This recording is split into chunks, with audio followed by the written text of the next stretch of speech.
Welcome to the invisible evidence. Here, we do not just recount the event. We obsess over the overlooked clues, the digital footprints, and the brilliant forensic breakthroughs that ultimately catch individuals hiding in plain sight. If you are new to the channel, please hit that subscribe button to join our community of investigators, and let me know down in the comments exactly where in the world you are watching from today. Now, let us look at the timeline and see how these carefully constructed lies finally unraveled. Case 1. In the winter of 2005, municipal tracking capabilities lagged dangerously behind commercial mobile technology, creating a massive, unmonitored blind spot. In Omaha, Nebraska, this vulnerability was deliberately weaponized by Diana Metheny and Terry Sellers.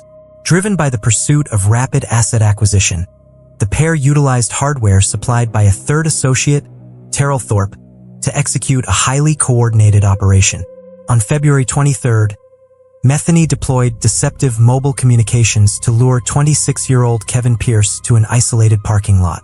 The moment he arrived, the trap closed, resulting in a close-range intervention and immediate biological cessation. Less than 24 hours later, the exact same digital telecommunication strategy was utilized to isolate 25-year-old Victor Ford Jr., resulting in a mirrored permanent neutralization. The perpetrators vanished without a physical trace, but operational patterns are inherently fragile. On February 27th, the group initiated a third digital sting against Dwayne Kearney. The execution fractured when Kearney survived the initial impact. A nearby resident heard the anomaly and initiated a rapid emergency dispatch call, allowing law enforcement to establish a tactical cordon and detain Metheny and Sellers directly at the scene. To connect the perpetrators to the prior events, prosecutors relied entirely on empirical data. Digital forensic analysts conducted comprehensive mapping of localized network tower handshakes, securely linking Metheny's mobile device to the electronic footprints of all three targeted individuals. Confronted with an irrefutable digital paper trail, Metheny accepted a formal plea agreement, receiving a 35 to 70-year sentence and exposing exactly how easily mobile networks could be weaponized for isolation. Case 2. In Richmond, Kentucky, a newly established household became the center of a catastrophic security failure. Angela Singleton, married less than 30 days, found her home destabilized by her husband Jason's persistent, active relationship with his ex-fiancée, Christina Markham. This volatile domestic friction rapidly escalated from verbal animosity into a calculated, physical coordination between the two. On January 16, 2011, the tension resulted in Angela's mechanical asphyxiation. Jason and Markham immediately initiated a managed containment operation. They processed the biological materials into 6 plastic containment bags, transporting them to a remote, snow-laden field near the Kentucky River, aiming to permanently erase the victim from the timeline. The concealment lasted exactly 3 days before a passerby alerted authorities. Kentucky State Police Detective Brian Reeder initiated a forensic inquiry, during which Markham deployed a deceptive strategy of feigned cooperation, volunteering fabricated timelines to deflect investigators. That strategy collapsed when an associate, Mariah Smith, provided independent verification of the events to Detective Reeder. When Markham realized her alibi was failing, she escalated to aggressive witness intimidation, including telephonic threats and a physical confrontation at Smith's residence. These tactics failed to stop the investigation. Prosecutors utilized the physical evidence recovered from the river alongside Smith's verified testimony to secure Markham's conviction for complicity, tampering with evidence, and hindering prosecution. Her 31-year sentence underscores a critical systemic requirement. When witnesses assist law enforcement, immediate response protection infrastructure is an absolute necessity to prevent targeted retaliation. Case 3.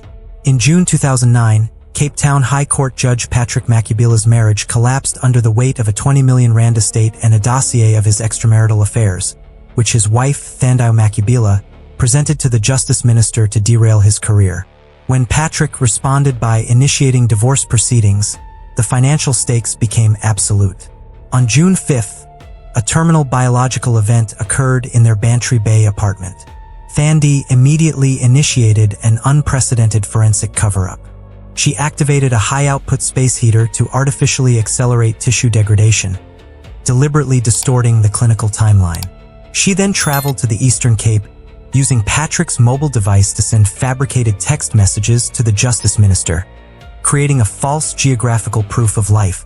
When investigators entered the apartment on June 7th, the environmental manipulation had severely complicated the pathology. However, state analysts recovered industrial plastic wrap from the scene bearing Thandie's fingerprints. Relying on this physical evidence and her documented deception, Judge John Murphy convicted Thandie of causing her husband's end in 2013.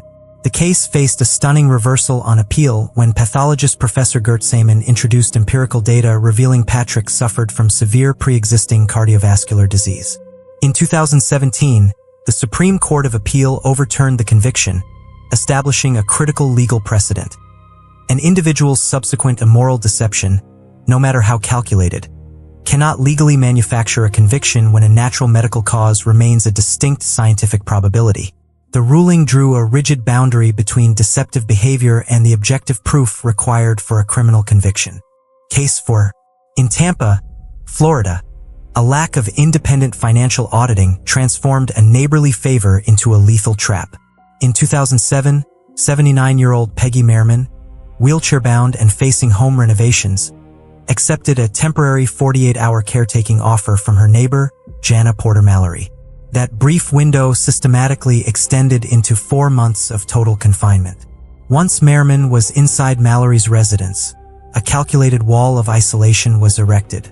Mallory intercepted all telephonic contact from Merriman's daughter, Janice Roberts, using plausible excuses to maintain an artificial barrier. Behind this shield, Mallory systematically liquidated Merriman's jewelry and drained over $50,000 from her bank accounts. The concealment shattered when Merriman passed away in March 2008. While attempting to access funeral funds, Roberts discovered a completely empty repository. Tampa detectives immediately initiated a financial and toxicological audit. The laboratory results revealed a massive chemical anomaly. Merriman's system contained unprescribed sedatives at 10 times the therapeutic limit, proving she had been kept entirely incapacitated while her assets were extracted. Mallory could provide zero medical justification for the chemical metrics or the massive financial transfers. In 2013, a Hillsborough County judge finalized the timeline, sentencing Mallory to a 30-year institutional term. This investigation stands as a critical diagnostic warning regarding the absolute necessity for mandatory financial oversight and regional tracking frameworks. When a vulnerable individual is placed under outside care, systemic protection must always rely on objective, verifiable data rather than assumed trust. Case 5. When families escape geopolitical conflict zones, they often carry severe, unaddressed psychological fractures. Aset Magomedova arrived in Calgary, Alberta, as a refugee from the Chechen War. The household was already marked by extreme physical and emotional trauma. The father was lost to a bombing, and Aset herself had lost part of her foot in a separate blast. Inside this highly fragile environment lived her 14-year-old daughter, Aminat, and her 15-year-old son, Risvin, who was wheelchair-bound with terminal Duchenne muscular dystrophy. The domestic infrastructure was rapidly destabilizing. Aminat possessed a documented history of severe behavioral disruption, including bringing a weapon to a local school. Despite repeated warnings to Alberta Children's Services, the systemic safety network completely failed. In a critical oversight, a social worker failed to remove the teenager from the home the exact night before the household reached a breaking point. The following morning, an intense physical altercation erupted over Aminat's refusal to attend a mandatory court appearance. Aset stated that the teenager brandished a kitchen knife, prompting her to deploy a traditional fabric headscarf to force compliance. Aset claimed her actions were a brief, instinctive reaction. Clinical pathologists systematically dismantled this defensive narrative. Forensic experts detailed the strict physical mechanics of airway obstruction. The scientific data established that sustained mechanical compression must be applied continuously for a minimum of 2 to 5 minutes. The empirical evidence proved it was a prolonged intervention, not a fleeting reaction. The legal proceedings that followed highlighted a profound systemic complexity. During sentencing, Risvin addressed the court, pleading with the judge not to incarcerate his mother, as she remained his sole caregiver. This dynamic resulted in an initial suspended sentence. Public scrutiny later forced an appellate upgrade to more severe charges, but the judicial timeline halted permanently when Aset was diagnosed with terminal cancer. The outcome serves as a stark warning regarding the absolute necessity for proactive, cross-border mental health support for displaced families before a compromised household completely collapses. Case 6.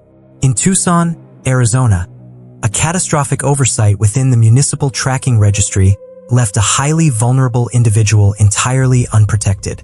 Diane Lynn Marsh possessed an extensive record of institutional intervention.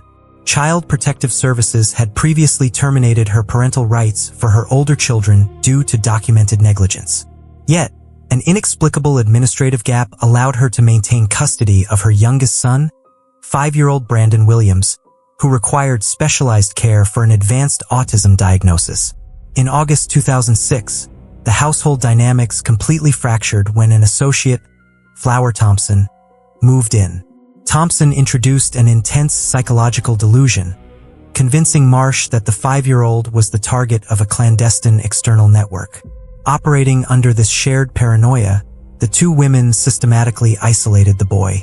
They modified the structural hardware of the residence, installing exterior locks on his bedroom door, and utilized unprescribed adult medications to ensure complete compliance and containment. On March 21, 2007, emergency dispatchers received a call from Thompson reporting a sudden medical anomaly. Responding personnel immediately secured the scene. Subsequent clinical autopsies completely dismantled the fabricated medical crisis narrative, revealing undeniable physical indicators of prolonged restraint. Investigators then secured critical behavioral evidence by auditing intercepted jail telecommunication logs. The audio files revealed Marsh was completely devoid of maternal concern, focusing her conversations entirely on ideological rituals. During the legal proceedings, presiding Judge Hector Campoy held Marsh absolutely accountable for the outcome, resulting in convictions for both caregivers. This structural failure stands as an urgent directive for communities. When a vulnerable individual suddenly vanishes from neighborhood view, immediate external intervention is the only safeguard. Case 7. In West Pennsboro Township, Pennsylvania, a municipal supervisory network ignored a glaring behavioral red flag, resulting in a catastrophic outcome.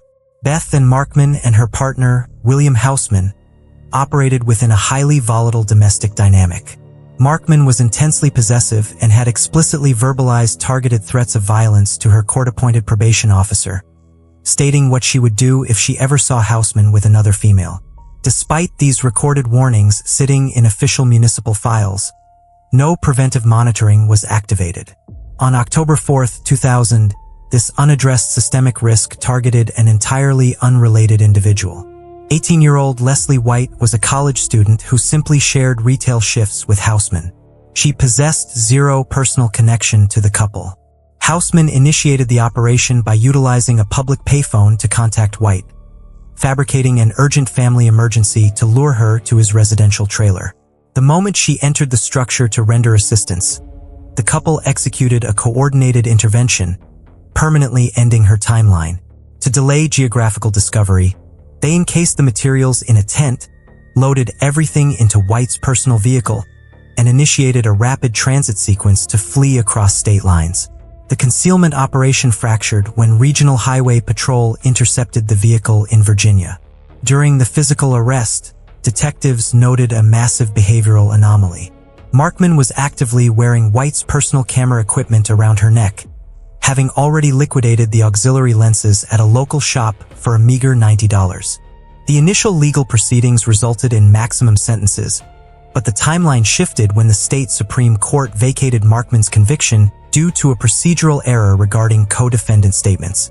To permanently avoid a secondary trial, Markman entered a negotiated guilty plea, resulting in a finalized sentence of life imprisonment.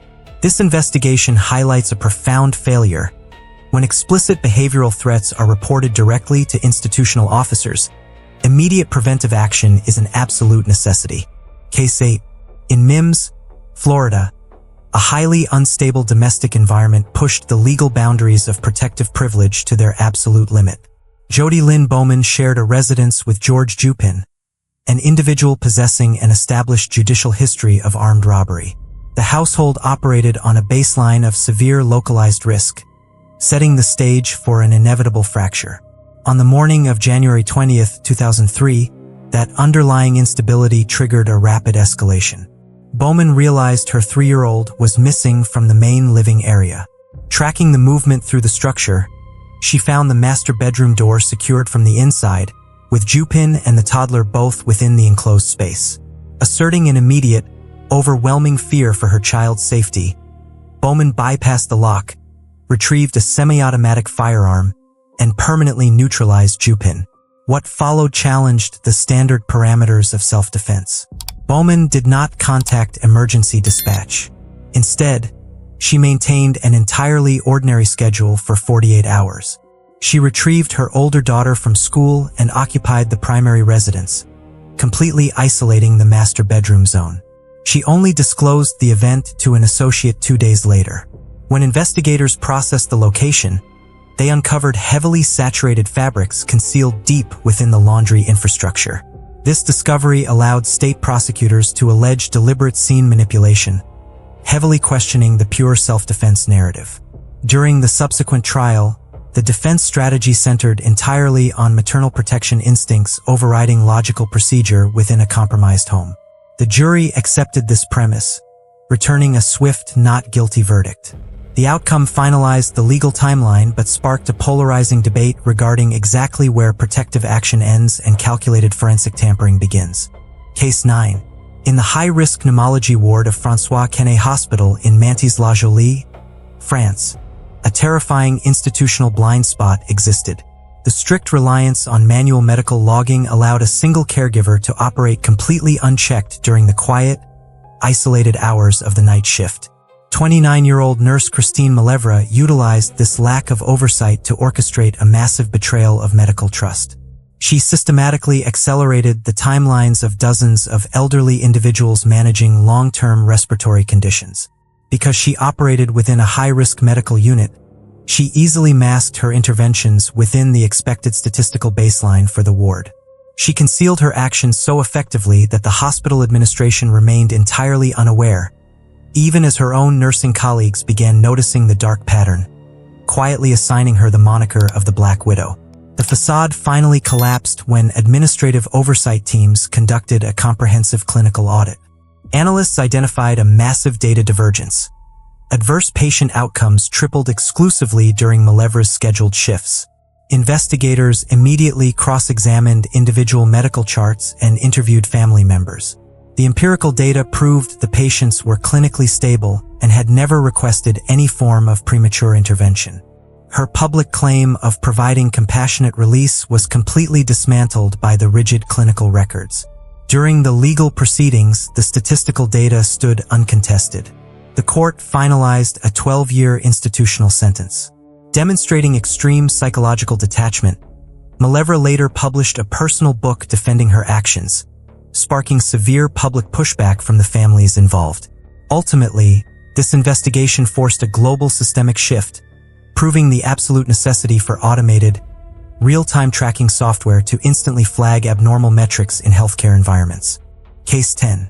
In Pamplico, South Carolina, a critical failure within the judicial protection framework left an individual completely exposed to localized danger.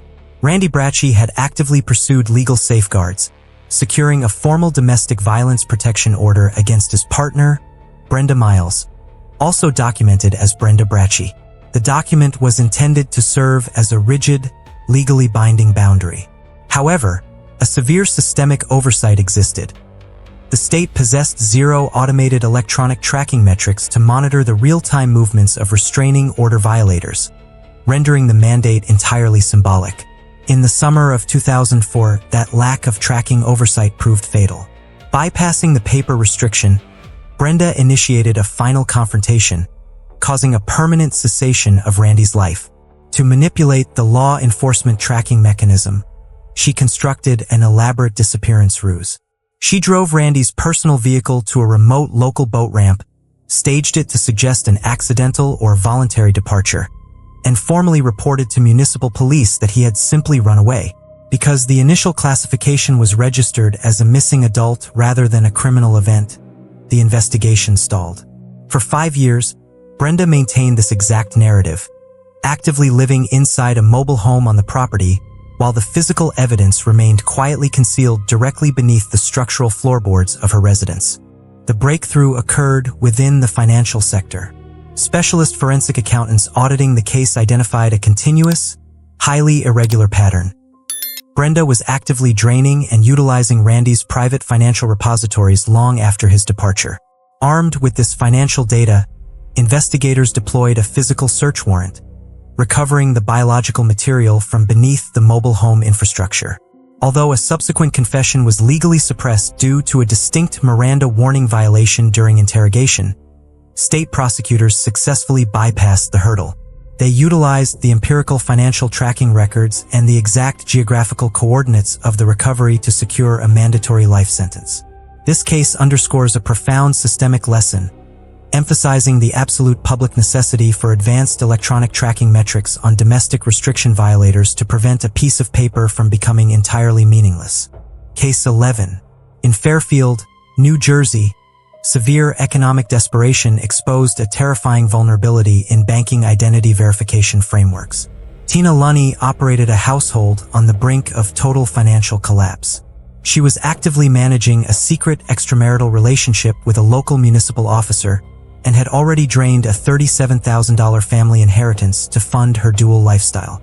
Facing absolute bankruptcy, Lunny targeted the pristine credit profile of her 74-year-old mother, Marie Zoppi. The sequence of events was executed with absolute, calculated detachment. After a physical intervention that permanently ended her mother's timeline in the downstairs family room, Lunny exhibited zero hesitation. She calmly prepared her children for summer camp, contacted her employer to state she would be late, and proceeded directly to her workplace. Behind the scenes, she immediately weaponized her mother's financial credentials. Lunny utilized the stolen credit data to clear personal Chase Bank accounts, settle overdue utility bills, and even book a luxury vacation. To manufacture an alibi, she staged a forged farewell note at the scene, then fled the jurisdiction to conceal herself inside the Trump Marina Casino in Atlantic City. The manufactured narrative fractured almost instantly. Upon her apprehension on the casino floor, authorities discovered 5 additional drafted farewell notes hidden inside Lunny's personal pocketbook. The physical evidence was rapidly transferred to the laboratory for strict empirical review. Forensic document examiners conducted advanced microscopic analysis on the ink consistency and the specific handwriting patterns on the primary note. The unique pen strokes and slants matched perfectly with private notebooks recovered directly from Lunny's residential desk. Confronted with undeniable microscopic data, the defensive posture collapsed, resulting in a 45-minute audio admission of guilt. The judicial system finalized the timeline by securing a 40-year institutional sentence. This investigation serves as a critical warning regarding elder financial exploitation, emphasizing the absolute necessity for banking institutions to deploy advanced algorithmic tracking to instantly flag sudden, out-of-character asset liquidations before a vulnerable individual is completely compromised. Tell the kids I love them. Those words were specifically designed to be the final, undisputed chapter of a carefully constructed lie. But as we have seen across every single one of these investigations, the individuals who orchestrate these complex deceptions share a singular, fatal flaw. They arrogantly believe they can outsmart the data.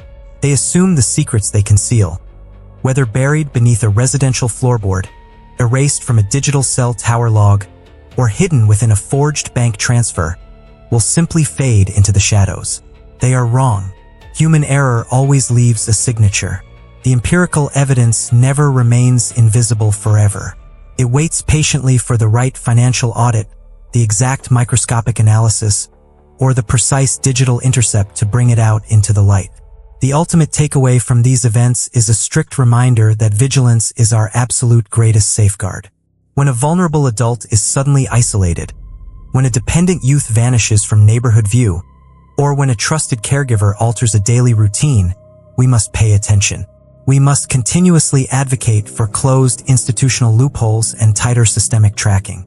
If you found value in this detailed investigation, please hit that subscribe button, leave a like, and share this video to help push this vital awareness further into the algorithm. Your engagement directly supports our mission to expose the facts and hold these systems accountable. Stay observant, stay safe, and I will see you in the next case file.